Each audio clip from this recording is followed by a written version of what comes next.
سوال یہ آیا ہے کہ بھینس کی قربانی کا کیا مسئلہ ہے۔ پہلا سوال جو ہمارے سامنے ہے وہ یہ ہے کہ کیا گھر میں کسی ایک انسان کا قربانی کر دینا کافی ہے یا گھر میں جتنے لوگ صاحب نصاب ہیں ہر ایک کو اپنی طرف سے قربانی کرنا پڑے گا۔ سوال ہمارے سامنے آیا ہے کہ ایک انسان ہے جس کے اوپر قرضے ہیں،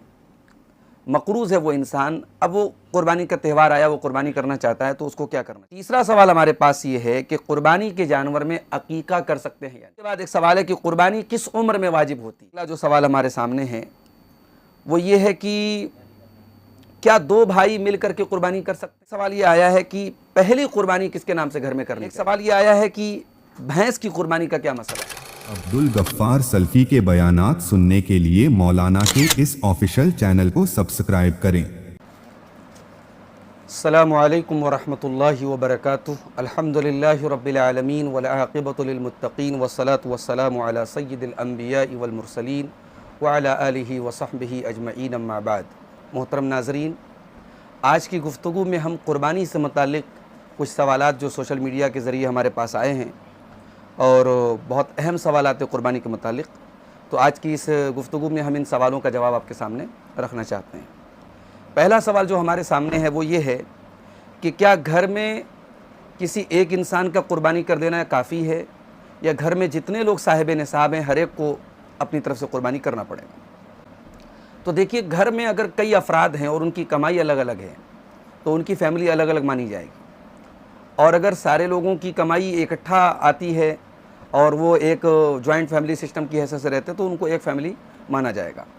تو اب یہ ہم طے کر رہے ہیں کہ پہلے کہ وہ الگ الگ فیملیز کے طور پہ رہ رہے ہیں یا ایک فیملی کے طور پہ رہ رہے ہیں۔ اگر ایک فیملی کے طور پر رہ رہے ہیں تو ایک قربانی، ایک جانور کی قربانی پورے فیملی کی طرف سے کافی ہے۔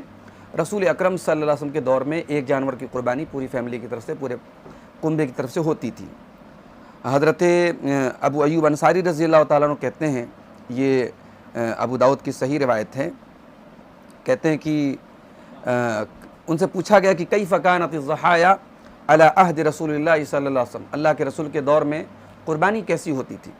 تو انہوں نے کہا کہ کان الرجل یضحی بالشاة عنہ وعن اہل بیتہ،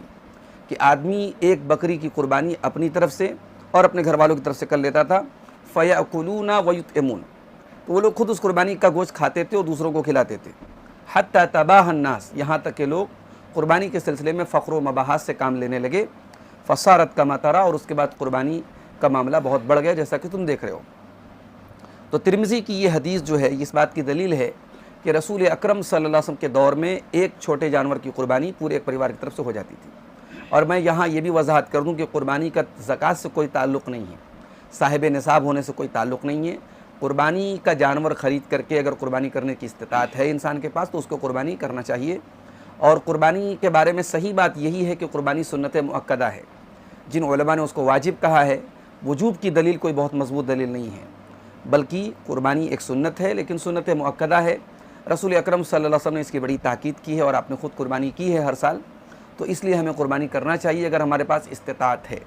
تو ایک گھر کے اندر اگر کئی لوگ ہیں جن کی کمائی الگ الگ ہے تو ان سب کو چاہیے کہ الگ الگ وہ قربانی کریں، اور اگر ایک فیملی کے طور پہ رہ رہے تو ایک جانور کی قربانی سارے لوگ کر سکتے ہیں۔ دوسرا سوال ہمارے سامنے آیا ہے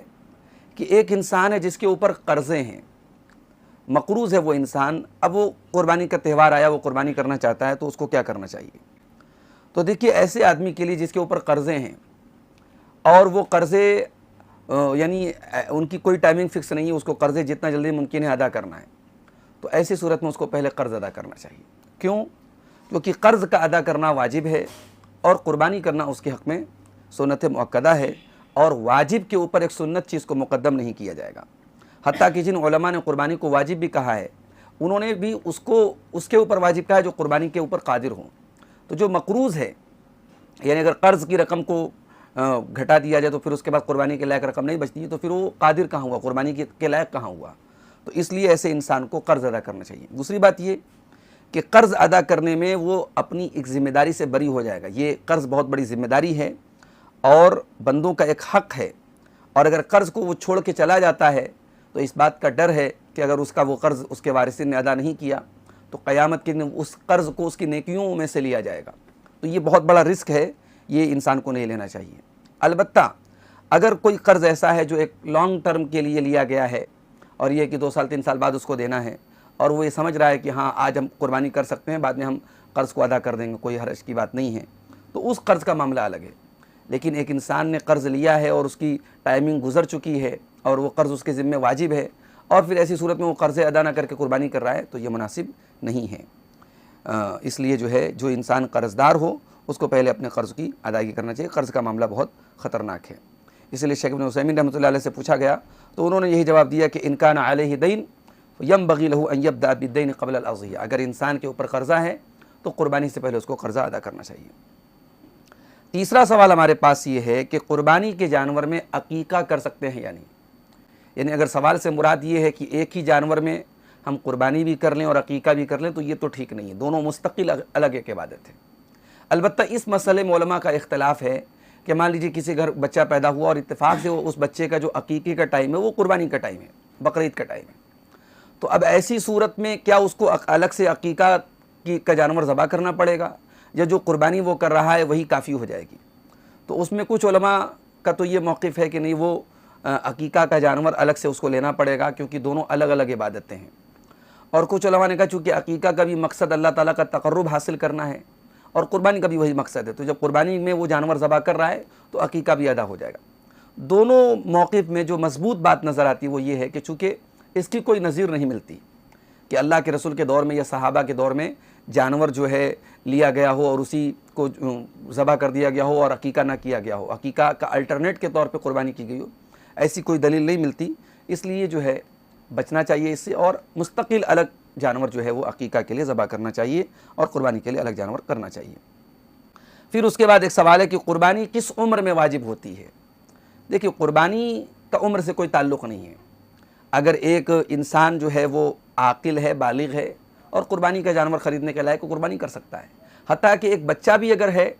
اور وہ تمیز کی عمر کو پہنچ چکا ہے، سمجھدار ہو چکا ہے، بالغ نہیں ہوا سمجھدار ہو چکا ہے، تو اگر آپ یہ ذبح کی بات پوچھ رہے ہیں تو ذبح تو کر سکتا ہے، لیکن قربانی اصلاً جب واجب نہیں ہے تو کیا بچہ اور کیا بڑا؟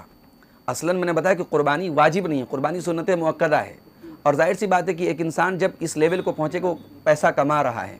اور یہ چیز بالغ ہونے کے بعد ہی انسان کے اوپر لاگو ہوتی ہے، تو ایک بالغ انسان جو پیسہ کما رہا ہے اور اس لائق ہے کہ وہ قربانی کا جانور خرید سکتا ہے، قربانی کر سکتا ہے، تو اس کو قربانی کرنا چاہیے۔ اس کے بعد اگلا جو سوال ہمارے سامنے ہے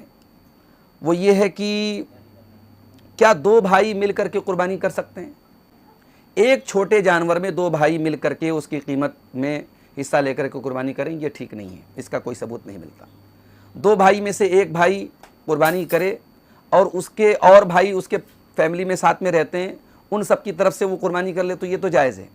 مگر ایک ہی جانور میں 2 الگ الگ بھائی جن کی کمائی الگ الگ ہو وہ دونوں مشترکہ طور پہ قربانی کریں تو یہ ٹھیک نہیں ہے۔ البتہ بڑے جانور میں جیسے بیل وغیرہ ہے یا اونٹ وغیرہ ہے، جو بڑے جانور ہیں جس میں 7 حصہ لینے کا حدیث میں ذکر ملتا ہے، تو اس میں سے اگر 2 بھائی ہیں الگ الگ حصہ لیتے ہیں تو انشاءاللہ اس میں کوئی حرج کی بات نہیں ہے، لیکن چھوٹے جانور میں 2 بھائیوں کا اس طریقے سے مشترکہ طور پہ قربانی کرنا ٹھیک نہیں ہے۔ اس کے بعد ایک سوال یہ آیا ہے کہ پہلی قربانی کس کے نام سے گھر میں کرنی چاہیے؟ تو اس کا بھی کوئی مطلب نہیں ہے کہ کس کے نام سے قربانی کرنا چاہیے، جو گھر کا گارجین ہے، جو گھر کا ذمہ دار ہے، قربانی کا مین جو ہے مالک وہی ہوتا ہے، اسی کی طرف سے قربانی ہونی چاہیے، اور اجر و ثواب میں سارے گھر والوں کو شامل کر لینا چاہیے، اس میں پہلا اور بعد کا کوئی مسئلہ نہیں ہے۔ ایک سوال یہ آیا ہے کہ بھینس کی قربانی کا کیا مسئلہ ہے؟ تو دیکھیے قربانی جو ہے یہ انہی جانوروں کی جائے گی جو بہیمۃ الانعام ہیں،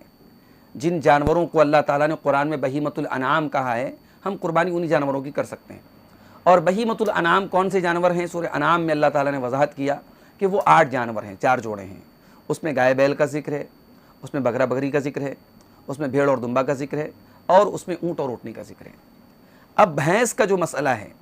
تو علماء لغت نے بھینس کو نوع من البقر، گائے کی ایک قسم مانا ہے، اور بہت سارے علماء نے فتویٰ دیا ہے کہ گائے کی جنس میں سے ہے، اس لیے قربانی میں بھینس چل جائے گی۔ لیکن بہت سارے علماء کا یہ موقف بھی ہے کہ چونکہ قربانی ایک عبادت ہے، اور عبادت میں احتیاط کیا ہے کہ ہم انہی چیزوں پر اکتفا کریں جو ثابت ہیں، تو چونکہ بھینس کا ذکر نص سے تو ثبوت نہیں ملتا بھینس کا، لغت کے حوالے سے علماء نے اس کو شامل مانا ہے. تو لغت میں تو شات کا جو لفظ ہے جو بکری کے لیے بولا جاتا ہے وہ لفظ جو ہے آپ کا ہرن کے اوپر بھی استعمال ہوتا ہے,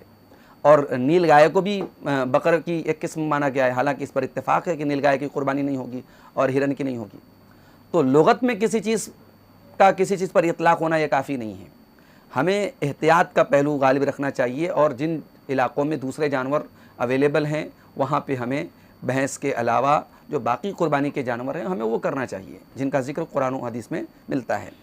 البتہ جن علماء نے بھینس کی قربانی کو جائز قرار دیا ہے ان کی رائے اور ان کے فتوے پر کوئی اطمینان کرتے ہوئے اگر بھینس کی قربانی کرتا ہے تو اس کو ناجائز بولنا یہ بھی ٹھیک نہیں ہے. اس قدر تشدد اس مسئلے میں اختیار نہیں کرنا چاہیے, لیکن احتیاط کا پہلو یہی ہے کہ ہم جو ہے انہی جانوروں کی قربانی کریں جن کے بارے میں کوئی اختلاف نہیں ہے اور جو واضح طور پر قرآن و سنت سے ثابت ہیں. بھینس کے بارے میں جو علم الحیوانات کے جو ماہر ہیں, جو زولوجی کے ماہر ہیں, ان کا کہنا ہے کہ دونوں جانوروں میں بہت فرق ہے اور دونوں الگ الگ جنس کی ہیں. تو اس اعتبار سے احتیاط اس میں ہے کہ بھینس کی قربانی نہ کی جائے.